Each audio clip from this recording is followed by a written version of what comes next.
देशाचे प्रधानमंत्री नरेंद्र मोदीजी यांनी 2014ला पंतप्रधान पदाची जबाबदारी स्वीकारल्यानंतर 12 वर्ष त्यांनी या देशाला विकासाकडे नेलं, या देशाला प्रगतीपथाकडे नेलं, या देशाला आर्थिक महासत्ता बनवण्याचा संकल्प केला. आपली आर्थिक व्यवस्था 11व्यावरून 4थ्या क्रमांकावर आणली. इतर देशांची अर्थव्यवस्था डगवाईला आलेली असताना आपल्या देशाची अर्थव्यवस्था मजबूत करण्याचं काम देशाचे प्रधानमंत्री नरेंद्र मोदीजींनी केलेलं आहे. आणि म्हणून विकसित भारत 2047चा संकल्प देखील त्यांनी केलेला आहे.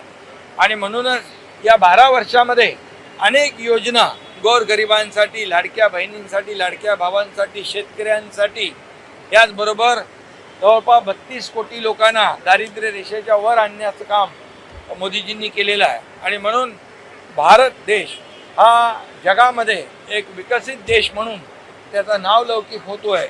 आणि त्याला 12 वर्ष होत आहेत. हा जो काळ आहे, या 12 वर्षाच्या काळात सर्वसामान्य माणसाला न्याय देण्याचं काम देशाचे प्रधानमंत्री नरेंद्र मोदीजींनी केलं आहे. मी त्यांचं मनापासून अभिनंदन करतो आणि त्यांना खूप खूप शुभेच्छा देतो.